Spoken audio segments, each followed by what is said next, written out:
Jofra, great to see you here at the First Central County Ground. A lot has changed for you since you last signed a contract extension at Sussex. One thing that's stayed the same, I guess, is your desire to be part of the club. How do you feel after signing that extension?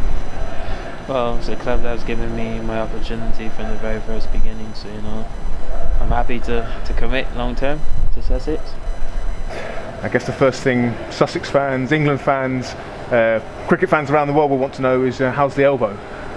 The elbow's fine. I haven't felt it for the last few weeks now, so I think it's making good progress. Do you have a time frame for a return to action? I'll probably have some more info on Wednesday. We'll get rescanned. Well, tomorrow, sorry.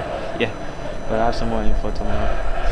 And initially it was looking like the IPL might not happen for you, but is that now something that could possibly you play a part in?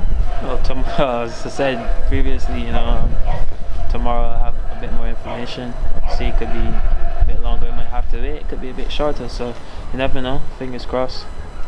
And obviously, there's been a lot of talk about your workload over the last 12 months. But you bowled plenty of overs here for Sussex and around the world before that. Is it an issue for you or just for people in the media?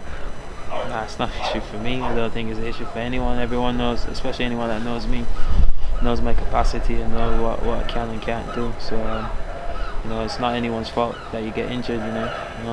You're only human, bones and stuff break, but it's not necessarily your fault and anyone's fault.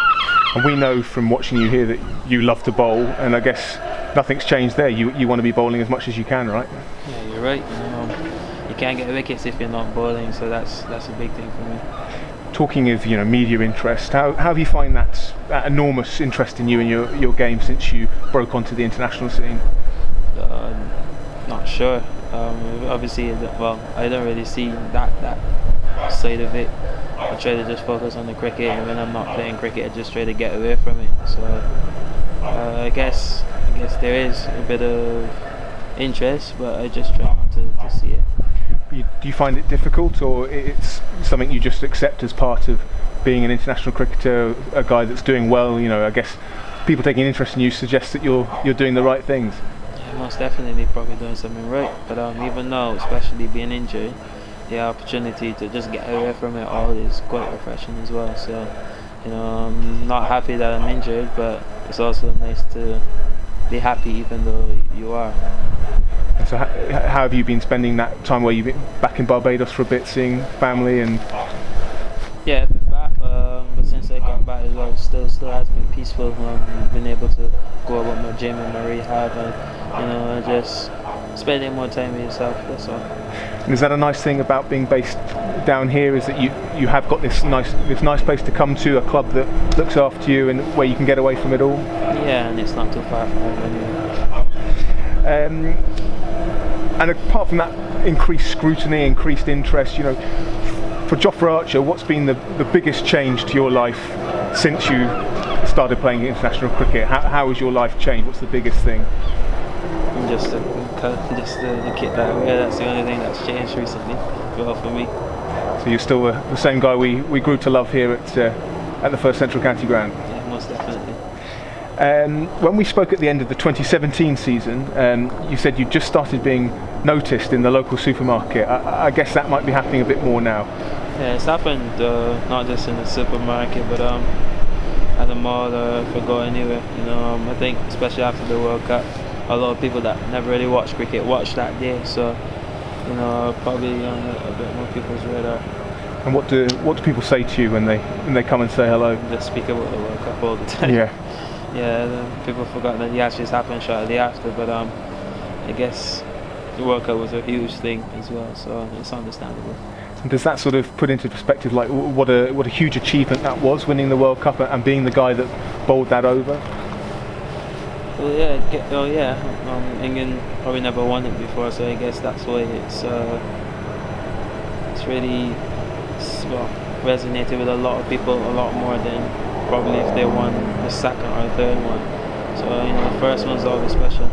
Did it surprise you, that reaction? Not really.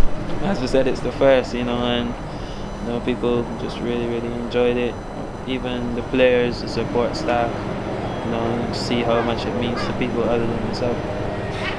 It's clear from what you've just discussed that you've had a huge impact on the game already, and the game's popularity. I mean, we're seeing it here with season tickets for the Blast already sold out, individual match tickets flying out the door.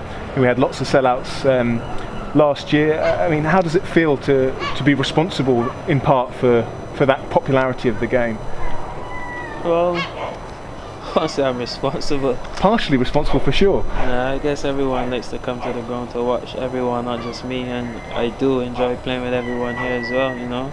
It was really nice to come back last year and play a few games with the lads, and you know, it's what I left it as, so it's really good to know that nothing's changed. So in the dressing room, they still treat you the same as when you turned up on day one, and yeah, still got to clear some stuff up my spot. Sometimes people sit in my spot, but that's fine. But yeah, it's the same club that I've left, and you know, it's better. I think it's better that way when a lot of stuff doesn't change. And I guess when your schedule permits, or when you need to get some overs under your belt, you'll be keen to come and play for the team again this year. Yeah, I don't think I have a choice. But you want to? Yeah, I will. And I guess we might even see you in some championship games as you build back up to fitness before the Test matches this summer. Yeah, we'll see how it goes. And does it still mean a lot to pull on that Sussex shirt? Yeah, most definitely. And so for after your scan tomorrow, I guess you'll then know more about what you'll have to be doing rehab-wise and have a clearer idea in your head. I know you don't want to commit to anything before that scan tomorrow, but in your head, are you targeting a particular point, or just seeing what happens, seeing how it goes day by day? No, not targeting anything. You know, I played a lot of cricket. I don't think I'll forget how to play cricket, even if I don't do anything for the next couple of months. So it's actually nice to just take a break. I never really had a break from the moment I started playing for Sussex. So, you know, I'm not happy that it's come at this time, but I'm also grateful that I'm getting the chance to relax and take a step back for a bit. And the guys you've got to know in the England setup, they keep in touch with you, and they make sure you're making good progress. Yeah, they do. Even the masseuse as well. Everyone checks in and see how you're doing. And that must be nice to know that they see you as a big part of the setup going forward. It's not that, it's that your family, and if you're seeing someone every day for 3 months and then you're not seeing them, obviously you're going to miss them, you're going to want to know if they're alright. So it's really nice to know that you mean something to some people that you not really knew that long, but know that they're thinking of you. Well, it's great news that when you are available, you'll be still a Sussex player. We're delighted to hear that news, and wish you all the best with your recovery. Cheers, thank you.